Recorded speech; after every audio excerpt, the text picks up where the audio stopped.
Bueno, Richard, bienvenido. Gracias por venir a sentarte en nuestro sofá en este episodio de Subrayamos el talento, ¿vale? Richard, CEO de Rudo, que se dedica a hacer apps para móviles. Bueno, tienes una trayectoria muy poco convencional, así que por favor, preséntate tú. ¿Qué tal, Irene? Estoy súper contento de estar aquí, muy contento. Somos amigos de toda la vida. De toda la vida. Y eso se nota mucho y me hace mucha ilusión que me hayas traído aquí. Yo estudié publicidad hace un montón de tiempo ya. Sí. Después estuve trabajando en marketing durante como 7 años en una empresa, solo que no sé por qué no encajaba yo allí del todo, o al menos sentía que no encajaba yo. No digo que no fuera lo mío o que la empresa fuera mala, y de la forma más inverosímil acabé conociendo a un amigo que acabó dirigiendo una revista de las de papel, nada tecnológico, de las de toda la vida, y acabé montando una revista con él, porque en la que él trabajaba resulta que decidieron cerrar. Y fue muy bien, fue súper bien. Ya con el primer número que sacamos ganamos dinero, dejé mi trabajo y de repente tenía una editorial sin tener muy claro por qué. Eso fue muy guay, fue muy bien, muy bien. Y cuando llevábamos como 5 años, pues ya facturábamos 3 millones de euros, éramos 25 personas y la verdad es que bien. Lo que pasa es que llegó una crisis económica que hizo que tuviéramos menos ingresos, y por otro lado llegó la revolución de Internet. Ya digo que fue hace tiempo, que hizo que nuestros lectores, los de revistas de papel, pues cada vez leyeran menos y bueno, pues la editorial empezó a ir un poquito a menos. Yo pensaba que eso no tenía sentido hacia el futuro, mis socios pensaban que sí, les dije que si querían comprar mi parte y se la vendí. Ya visionario. Bueno, no sé si visionario o simplemente me salió. Y nada, pues de repente, también sin saber muy bien por qué, tenía como mi primera empresa vendida, de repente tuve dinero que nunca lo había tenido y decidí gastármelo en hacer un máster internacional. Y me fui a hacer un máster, un MBA a Estados Unidos y a China. Fue el mejor año de mi vida, y al volver, pues con todo ese bagaje, con mi inglés, con el dinero que todavía me había sobrado, decidí montar una tienda de ropa como inversión, mientras hacía otras cosas. Y eso fue fatal, fue muy mal, muy mal. O sea, tan mal que me arruiné por completo. O sea, eso perdía más dinero cada mes de lo que nosotros podíamos tener. Yeah. Y bueno, pues me tocó bajar al barro, me tocó quedarme yo en la tienda, despedir a todas las personas que teníamos en el equipo, junto con mi socio, 11 horas al día, todos los días, de lunes a sábado, y pasar de ese máster en Estados Unidos y de esa vida a estar doblando camisetas. 2 años después, empezó a ir un poquito mejor. 2 años. 2 añitos, 2 años, 11 horas barro. al día, sí. Empezó a ir un poquito mejor y conseguimos contratar a una persona y en ese momento cada uno de los 2 socios teníamos que decidir qué hacer con nuestra vida. Mi socio ingeniero informático, el pobre, por fin pudo salir de ese mundo de la ropa que no era el suyo y consiguió trabajo en una consultora, y yo descubrí el mundo de las startups, que me fascinó. Yo venía de una empresa tradicional de las que pagan nóminas y tienen que ser rentables, y de repente descubro un mundo en el que puedes montar cosas, en el que otro te deja el dinero, en el que no tienes por qué ganar dinero, ni siquiera lo que tienes es que crecer. Me pareció fascinante y yo quise montar una aplicación móvil para hacerme millonario vendiéndosela a Facebook. No pasó. ¿No pasó? No pasó tampoco, y bueno, pues un año después ya se había acabado todo el dinero, se había acabado lo que habíamos conseguido ahí levantar de capital de unos pequeños inversores, y teníamos que cerrar y ponernos a otra cosa, y se nos ocurrió decir, ya que sabemos hacer apps, y si montamos apps para otros. Y bueno, pues conseguimos un cliente al que le hicimos una aplicación, se la desarrollamos como programadores. Bueno, digo desarrollamos, yo no sé programar. Mi socio, que le recuperé de la consultora esa en la que estaba, mi socio de la tienda, se vino conmigo otra vez. Un par de personas que teníamos ahí en el equipo, conseguimos ese cliente, ellos hicieron la app, yo lo conseguí, y fue bien. Contratamos un par de personas más, nos salió otro proyecto, y unos años después pues ya éramos 20 personas también, ya teníamos una buena facturación. Y bueno, ya empezó otra vez a irme bien las cosas, y de repente tenía yo una empresa tecnológica, sin haber estudiado tecnología y sin tener demasiada idea. Lo que pasa es que con un socio que sí lo sabía. Curioso, porque la tecnología fue lo que te hizo vender tu primera empresa, porque empezaba a ir peor, y la tecnología es lo que ha hecho nacer tu empresa actual, ¿no? Qué curioso, no lo había pensado así, pues sí, totalmente, totalmente. Y esa empresa que entró, o sea, que empezó como como una forma de conseguir algo de dinero por lo otro que iba mal, pues al final se fue convirtiendo en algo más grande y hace 5 años vino una mucho más grande, una consultora de 500 personas y nos dijo que quería comprar nuestra empresa. A nosotros nos daba pena porque vivíamos bien, por fin estábamos cómodos, sobre todo en mi caso, después de 2 fracasos anteriores, pero al final decidimos que sí. Se la vendimos y desde ese momento la empresa ya no es mía, yo tengo una parte de la empresa que nos compró, de la empresa matriz, una parte pequeñita, y en el equipo que yo llevaba lo sigo dirigiendo ahora, somos ahora unas 70 personas y hacemos apps para móviles pues para empresas muy grandes. Me he extendido muchísimo, pero esa es un poco la trayectoria. Ya ves que he tenido 4 empresas, cada una de una cosa totalmente diferente, y bueno, nunca sabes por qué estás a veces donde estás. Sí, porque la pregunta, ¿no?, de ¿en algún momento has sentido esto es lo mío? Quiere decir, has hecho cosas tan diferentes que en cada una has sacado una faceta diferente, un Richard diferente, ¿no? Entonces, no sé en cuál de ellas te has sentido más cómodo, pues fíjate ¿cuál te ha llenado más? que yo pienso que en todas has hecho lo mismo. Aunque no tiene nada que ver, y alguna gente que se lo cuento me dice, pero de una tienda de ropa a una empresa tecnológica no tiene nada que ver. Yo siempre pienso que en ninguna de ellas yo era el que más sabía sobre lo que ejecutábamos, digamos. O sea, yo no era el que más sabía de vender ropa, yo no era el que más sabía de revistas y yo no soy el que más sabe de apps o de tecnología. Pero siempre me he rodeado de alguien que sí, y siempre lo que yo he hecho al final es como montar un equipo e intentar liderarlo, dirigirlo, llevarlo hacia otra cosa. O sea, como que siempre he cogido personas, tenido como una visión de dónde quiero llegar y al final gestionado, liderado, llevado ese talento a algo que yo quería más grande. En ocasiones no me ha salido y los proyectos no han ido bien, pero siempre me he sentido como alguien que trabaja con personas. Y yo creo que eso es lo que me gusta. Qué interesante. ¿Podrías igual ligar eso con tu propósito? O sea, si tuvieras que pensar qué es lo que te mueve para levantarte por las mañanas, ¿no? O dentro de lo que haces, ¿qué es lo que más te ayuda a pensar que dejas un pozo, lo que va a quedar aquí cuando ya no estés? ¿Podrías ligarlo con eso, con otra cosa? ¿Cuál dirías que es tu propósito? No te creas que lo tengo tan claro ahora que... Y mira que hemos hablado muchas veces de esto, Sí. pero sí que puede tener que ver con eso. O sea, a mí me gusta mucho ver gente que quizá ha entrado en la empresa cuando era más joven o cuando pues estaba en sus inicios sin saber muy bien qué quería hacer y ha entrado en un puesto pues, que hacía cosas más pequeñitas y luego le he visto evolucionar y junto conmigo pues ambos hemos llegado a algo mucho más grande y ahora lo veo y digo, joder, pues hay un chico que recuerdo que cuando estábamos empezando, él entró como en una parte de marketing hacía como contenido, pero era algo muy chiquitito y ahora él es el gerente de una de las unidades de negocio que yo llevo y lleva ya como 10 años, llevamos 10 años trabajando juntos y ahí me hace mucha ilusión verle. Te entiendo perfectamente. O sea que sí. Es muy especial ver, es como hacer crecer, pero no solo por el hecho de hacer crecer, ¿no? Es el orgullo de acompañar a las personas cuando empiezan a encontrar su mejor versión, ¿no? Y son capaces de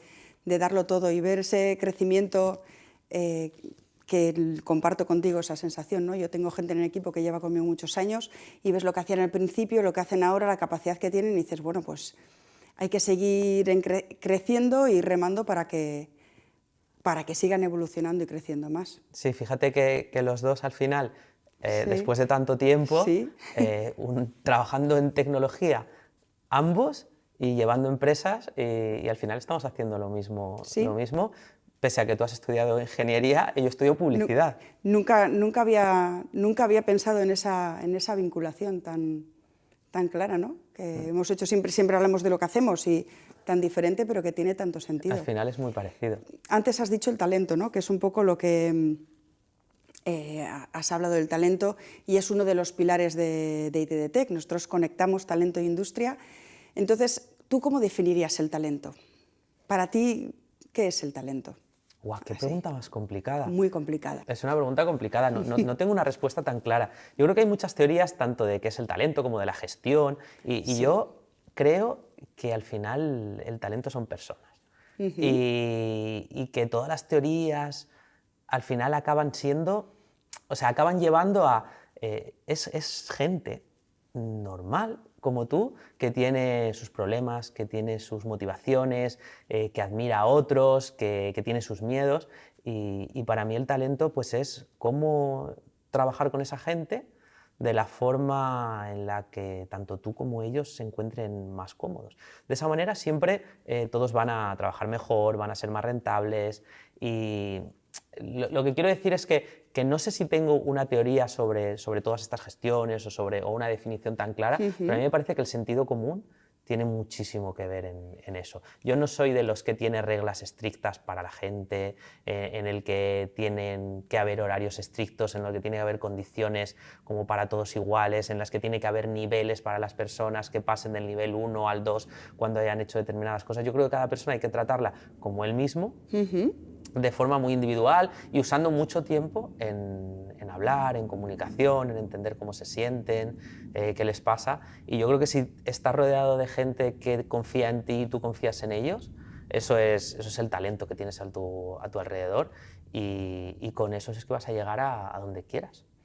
Vale, yo quería preguntarte, ¿no? Pues cómo gestionas a tu equipo, a las personas y demás, pero entiendo con lo que dices que es de forma individual, cada uno, ¿no? Digamos que el talento podría ser la semillita de lo que mejor se le da a cada uno, que no es quedarse solamente con ese potencial, sino que luego todos tenemos problemas, todos tenemos historias, todos tenemos pues, los grises, ¿no? Los claros y los oscuros, pero uniendo con la conversación de antes, digamos que les acompañas de forma individualizada a cada uno para que puedan desarrollar su talento y sacar su mejor versión y crecer y pasar, decías, de hacer tareas muy sencillas a cada uno con el potencial que tenga, ¿no?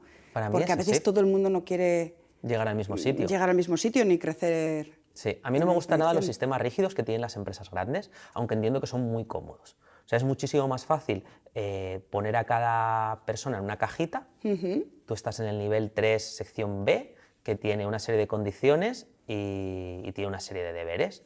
Y cuando pases 3 años, pues vas a llegar al nivel A. Eso es muy cómodo y muchas empresas se dirigen así, sobre todo cuando son grandes. Pero eso lo que hace para mí es matar pues a la persona en sí. O sea, yo me esfuerzo quizá para conseguir algo o tengo una meta diferente y quizá yo no necesite 3 años, quizá yo necesite 1. Pero quizá otra persona necesite 6. O quizá otra persona no quiera No, cambiar de nivel nunca. o no vaya a llegar nunca, aunque Por- ponga todo el esfuerzo. Eso es porque está muy cómoda ahí. O sea, yo creo que cada uno necesitamos una cosa. ¿Cuál es el problema de esto? Pues que igual tú tienes un sistema rígido en el que tu one-to-one del año es el 6 de enero porque te toca, pero tú en diciembre necesitas hablar con tu responsable. Y no necesitas hablar media hora con un Excel delante y una serie de preguntas, sino que necesitas ahí contarle lo que te pasa de verdad yendo a comer o dando un paseo o cosas así.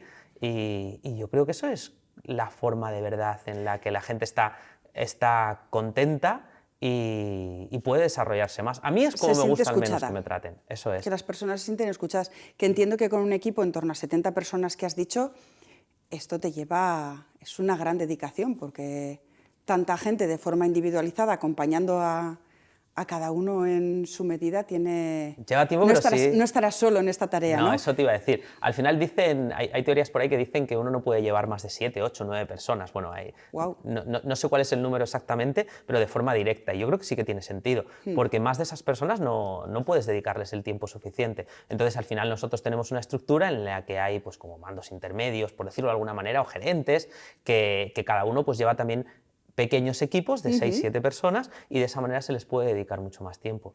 Y así es como funcionamos. Entonces, me requiere, pero no tanto. Y eso no significa que yo no esté abierto a poder hablar con cualquiera del equipo siempre que quiera, porque al final pues yo estoy en la oficina o por Slack alguien me puede escribir y decir que necesita hablar conmigo y yo creo que poder dedicarle ese ratito a alguien es lo que marca mucho la diferencia. Sí. Sí. La cercanía se valora. Además, muchas veces hay un feedback explícito, ¿no? De, joder, gracias, en otras empresas no tengo acceso tan fácil a una persona que me pueda escuchar o que me pueda acompañar. Sí, además antes justo hemos estado, cuando he llegado hemos estado Sí. charlando un poquito y hemos bajado un poquito Sí, hemos dado un abajo en la paseo. oficina y estaba contando que Y una de las cosas que yo hago mucho es estas conversaciones tenerlas paseando, tenerlas Me ha parecido muy guay, ¿eh? Te lo voy a copiar. Sí, dando una vueltecita, o sea que es algo como muchísimo más relajado, no tienes una mesa de por medio que parece que estás enfrentándote al otro por algo, no tienes un Excel ni tienes tampoco una hoja en la que tienes que apuntar nada, sino vamos a pasear, vamos a hablar y cuéntame lo que te pase. ¿Hay algo que podamos mejorar? ¿Hay algo que te preocupe?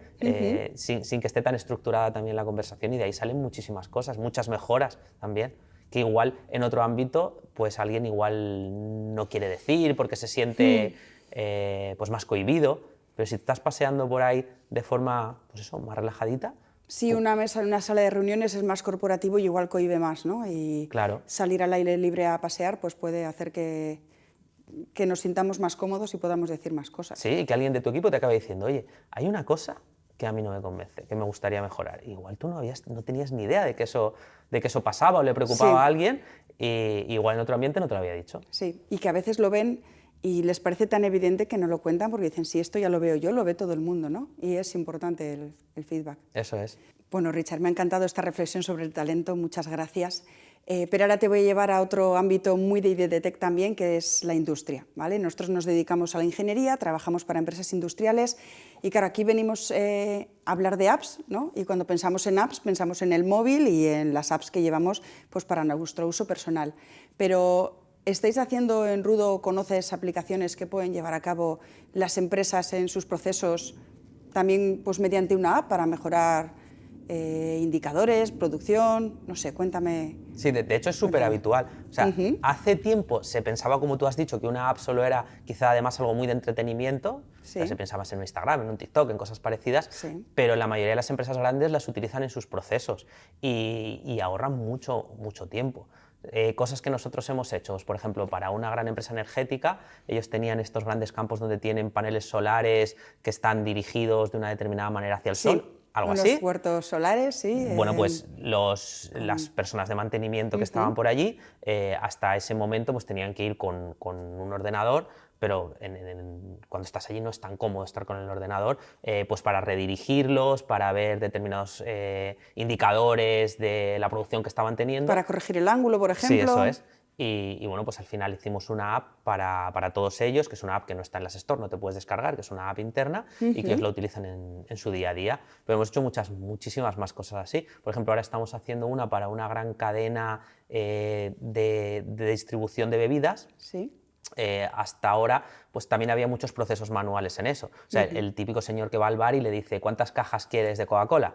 Y le dice pues ponme 7 y lo apunta en un papel, luego llega a una oficina, eso se lo da a alguien y luego pasan el resto de procesos. Pues estamos haciendo una aplicación también para que llegue allí todo en un móvil, ni siquiera en una PDA de las antiguas, en un iPad, sino en un móvil, recoja todo su pedido, el pedido llegue directamente pues, al almacén, luego cuando le sirve el repartidor también lo hace absolutamente todo desde un móvil. Cada vez estamos más acostumbrados a eso y lo vemos con el mensajero que llega a nuestra casa que todo lo hace desde el móvil. También hemos hecho para una cadena de supermercados toda su aplicación interna, la que usan los empleados, pero no solo para ver sus nóminas, sino para cuando llegan a su puesto de trabajo poder abrir la oficina, poder imprimir o incluso poder saber si en el comedor en ese momento hay mucha gente o no, porque hay cámaras que están viendo la ocupación y dice, pues mira, ahora a las 2 hay 300 personas y voy a tener que esperar más, pues me voy un poquito más tarde. O sea, como un portal del empleado, pero con muchas más aplicaciones internas, vamos. Eso es, y sobre todo muy integrado, muy integrado con todo el IoT de todo lo que hay en una oficina. Y que no tengas que estar usando contraseñas de otro tipo, sino que a través del móvil pues puedas entrar en el parking, puedas abrir tu taquilla o puedas poner una incidencia de que no te está funcionando bien el ordenador y cuando tengas el nuevo pues vayas a un lugar, enseñes un QR y directamente te lo entreguen. Cada vez más se invierte en esto y es mucho de lo que hacemos. Qué interesante. ¿Y qué oportunidades ves ¿no?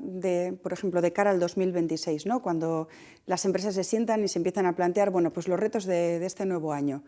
¿Qué retos crees que se pueden solucionar fácilmente o qué sería más accesible o dónde ves tú la proyección de las empresas para este año a través de una app, por ejemplo?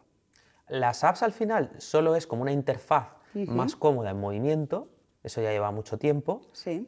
porque al final todo lo que se hace en una app pues, se podía hacer desde un ordenador de escritorio, pero ahora pues, donde eso tiene mucho potencial es en todas las personas que se están moviendo. Estamos también haciendo ahora una para una cadena de supermercados de lo que se llama GMAO, que es o GMAO, que es pues, todo el mantenimiento, todas las cosas que pasan en una gran empresa, que requieren que alguien las mantenga desde que se ha estropeado una cerradura hasta que haya que cambiar un tóner de impresora, pues todo eso informatizarlo y que la persona no tenga al final de su jornada que acercarse a un ordenador o con una pantalla en la que tenga que decir lo que ha hecho, sino que lo vaya diciendo en el momento. Pero yo creo que el reto ahora está en lo que todo el mundo habla, que es la inteligencia artificial.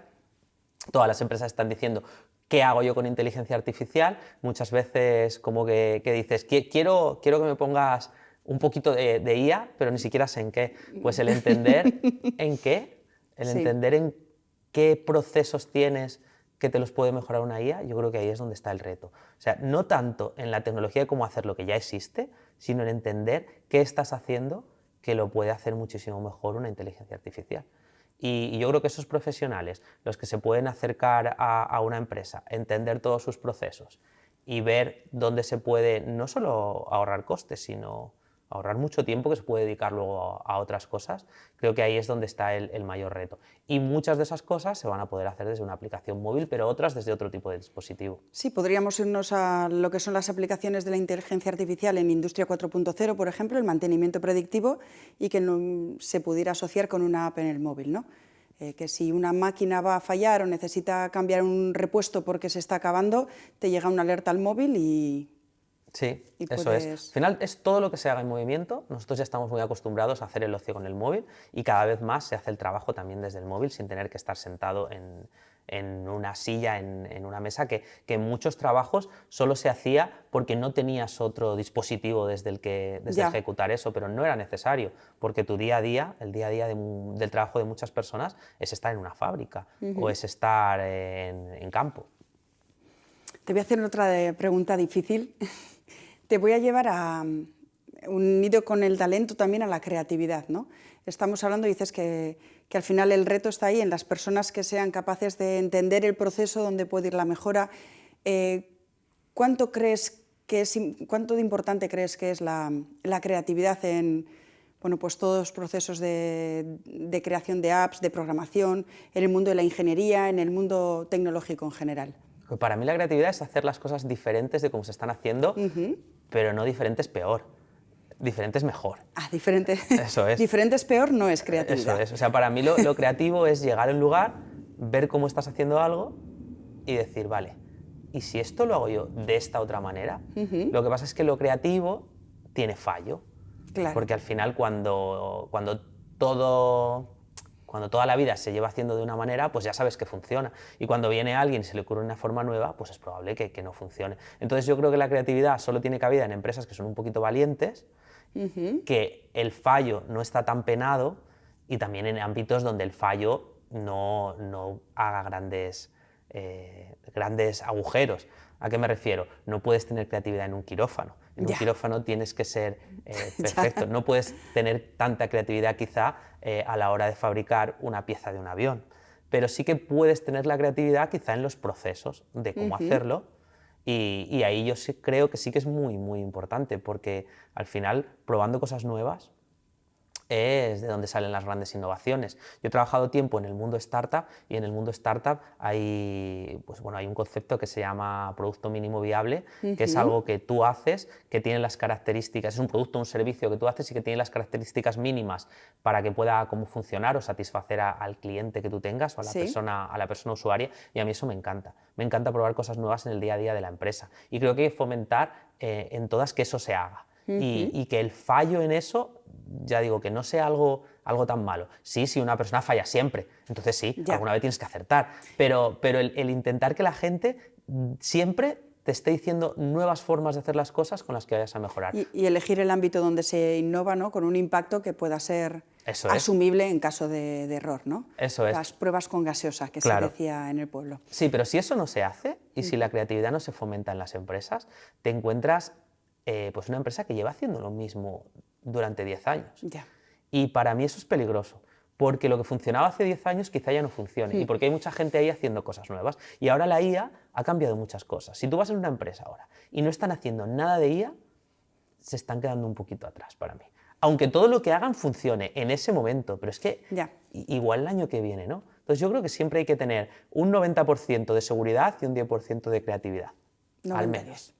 Ok, 90-10, me lo quedo. ¿Cómo lo ves? Voy a retomar ahora un poco, hemos hablado de talento, hemos hablado de la industria, hemos hablado de tecnología, pero vamos a hablar un poquito más de Richard, ¿no? De esa trayectoria que nos has ido contando. ¿Cuál dirías que ha sido el mayor reto al que te has tenido que enfrentar en estos años? Uf, me he enfrentado un montón, porque cuando emprendes es que te enfrentas a retos todo el tiempo. Sí.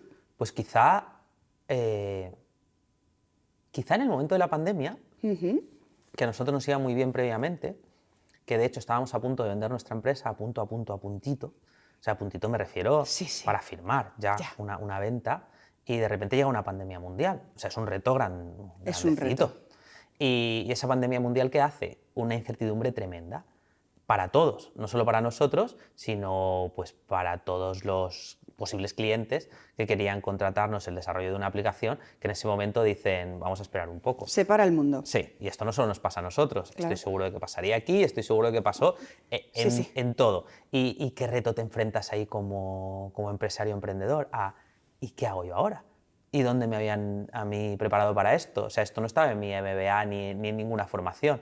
Entonces, el estar jugando con una incertidumbre brutal, con muy poquito trabajo, con el tomo decisiones de hacer un ERTE y tener que tener gente parada durante un tiempo, o no lo tomo y aguanto un poco porque esto igual acaba en 2 días, o si no lo tomo, igual esto me acaba matando. O sea, esos momentos de incertidumbre tan brutal y tan extrema, yo creo que es el mayor reto al que me he enfrentado, porque es que no se sabía qué hacer.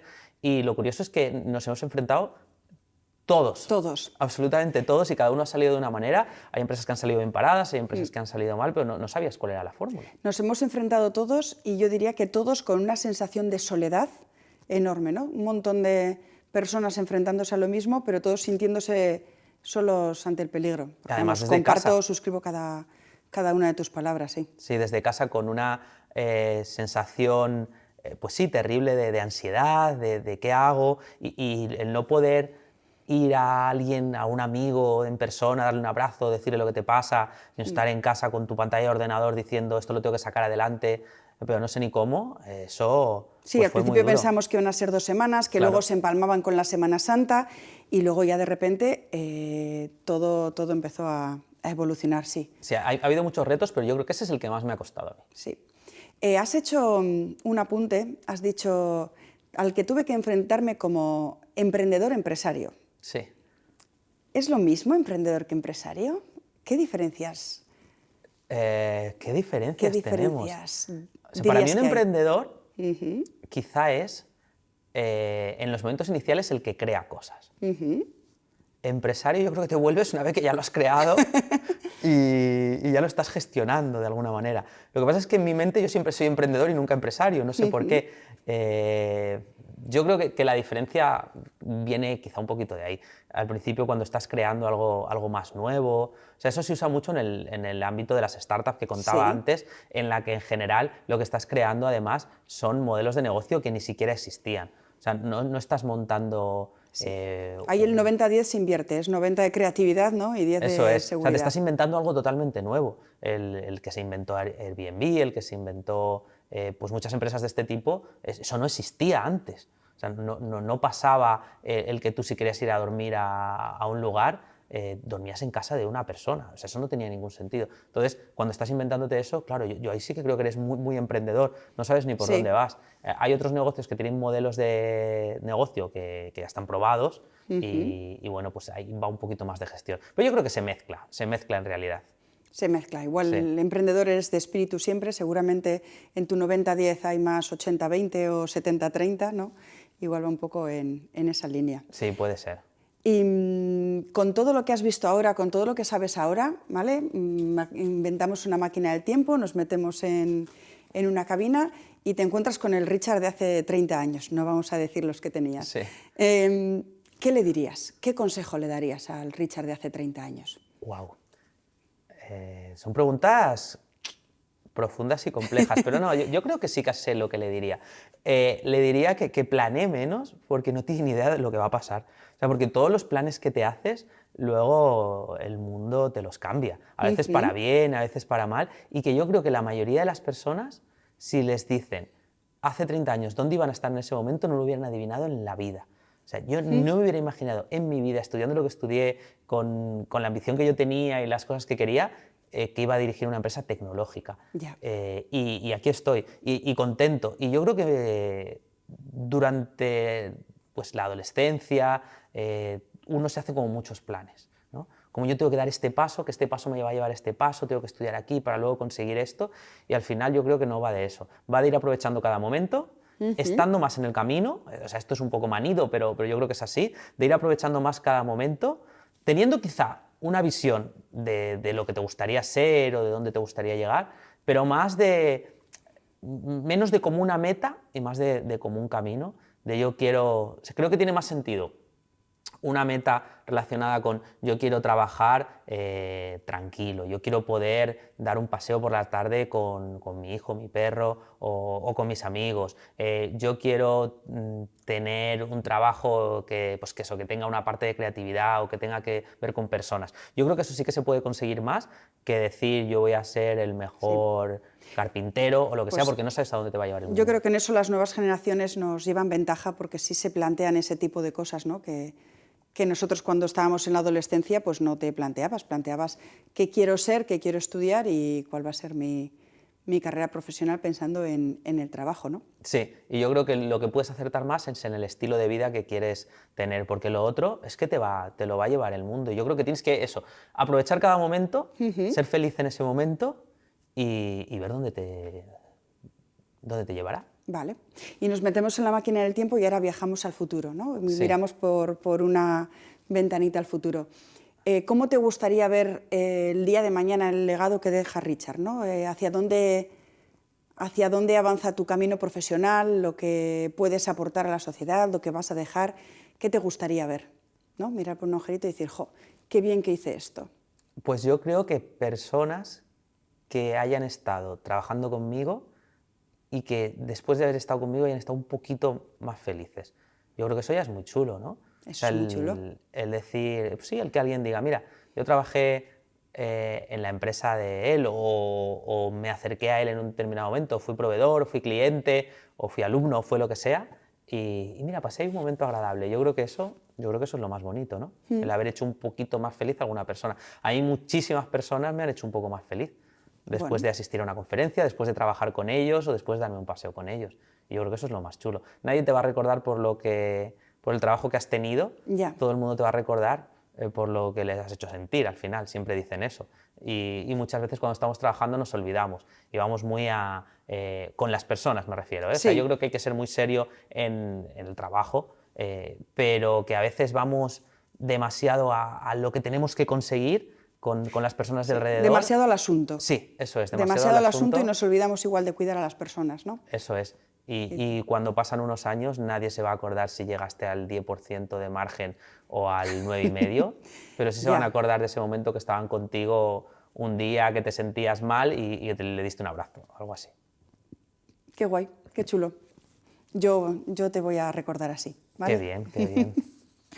Bueno, Richard, para terminar, ¿vale? Quedaba un último asunto. Te pedí que trajeses algo, un objeto, algo que diga algo de ti, algo que sea especial para ti. Cuéntanos qué has traído, a ver. Pues he traído un libro que yo escribí, que ya sé que lo tienes. Ya sé que... no tanto como por hacer promo ni nada parecido, sino porque sí que es algo que para mí ha supuesto mucho. Sí. Esto, bueno, a mí se me ocurrió como hace 4 años ya, escribir un libro. Yo escribo mucho en LinkedIn, sí. y me gusta y me da pues, muchas satisfacciones porque a través de LinkedIn vendo, conozco gente interesante y bueno, la verdad es que lo disfruto y había gente que me decía que podía escribir un libro, me parecía algo que estaba como fuera de mi liga, pero al final decidí hacerlo y vi que está al alcance de cualquiera poder hacer algo así. Y sobre todo lo que vi es que es súper terapéutico. O sea, Sí, es algo que yo recomiendo a todo el mundo que escriba. Luego lo puedes publicar, no publicarlo o dejarlo en un cajón. Pero es de las mejores cosas para entenderse a uno mismo, para estar pues, un poquito más feliz. Yo recuerdo que me había hecho como una rutina de escribir 1 hora cada día. Y ese momento, que ya pasó hace 2-3 años, de llegar a casa y decir, ahora tengo 1 hora en la que tengo que escribir, porque yo tengo que sacar mi libro, bueno, yo me había puesto una fecha, sí, sí. porque yo tengo que sacarlo en determinada fecha, y esa hora la recuerdo súper bonita, Sí, súper bonita, sí. O sea, era un momento que era como solo para mí, como que tenía que recordar cosas, que tenía que plasmarlas ahí en una hoja, y se aprende mucho. Al final es un recorrido de tu vida, ¿no? Desde cómo naces en Velilla, en un pueblo súper pequeñito, y cómo vas haciendo toda la evolución que nos has contado hoy, la historia de que querías ser actor y que incluso llegaste a serlo en varias series de televisión, cómo te vas a Madrid, pero que no es a Madrid, o sea, todo el proceso de tu vida, ¿no? Que entiendo que sobre todo lo más lejano lo vas condensando. Sí. ¿no? Y lo más cercano lo cuentas con mucho más detalle porque está más cerca, ¿no? Entonces los recuerdos importantes son más que los que se quedan lejos. Sí. Yo tengo ese recuerdo de cuando me leí tu libro, ¿no? Y es súper bonito hacerlo porque te das cuenta de cómo conectan los típicos puntos de Steve Jobs, de su discurso. Ajá, sí. Pues cuando has escrito todo, bueno, en mi caso es como un libro un poquito autobiográfico, y suena un poco pretencioso, pero realmente yo lo escribí con la intención de venderlo, pero mucho por mí también, ¿eh? Y cuando escribes sobre tu vida, que yo ya digo que recomiendo a todo el mundo hacerlo, como que vas recordando cosas y vas entendiéndote más. Y vas diciendo, mira esto que yo hice ahí, que no sabía por qué, cómo me ha servido luego para esta cosa. Y cómo al final yo soy de esta manera, como que te vas entendiendo más. Y ya digo que es algo muy chulo. Bueno, tengo que contar que yo fui la primera en comprar tu libro, porque el libro salía el 12 de marzo y yo entré en Amazon el día 11 por la noche y dije, ¡ay, va, ya está! Y entonces soy la afortunada de tener tu primer libro. Así es. Sí. Así es, y me hace muchísima ilusión. Sí, sí. Yo había planeado sacarlo el día 12 de marzo, fecha de mi 45 cumpleaños, que además estaba viajando con el equipo de la empresa a Japón. Sí. Y era un momento como muy bonito, 45 años en Japón con el equipo y sacar el libro a la vez. Y un día antes ya lo había subido a Amazon porque tenía que coger un vuelo y no iba a poder hacerlo en ese momento justo. Y lo descubriste y compraste el primero y me mandaste una foto y me hizo muchísima ilusión. Bueno, Richard, yo no sé si quieres contar algo más, igual hay algo que no te he preguntado y que te gustaría compartir. Yo en principio diría que hemos llegado a donde yo tenía pensado, a mucho más, que hemos llegado incluso a conexiones y a pensar en cosas que no nos habíamos dado cuenta en estos, 25 años que tenemos, que llevamos toda la vida juntos. Y nada, darte las gracias por haber venido y nada, que te siga yendo tan bien y te seguiremos siguiendo en LinkedIn. Muchas gracias. A mí me ha hecho mucha ilusión estar aquí. Habéis montado algo que sí que trasciende de verdad, en la que hay mucha gente detrás y que es muy bonito. Y espero que siga durante mucho tiempo. Hay un gran equipo detrás de las letras de IDDT. Pues que siga mucho tiempo y que todos os sintáis orgullosos de poder hacer cosas pues, tan chulas.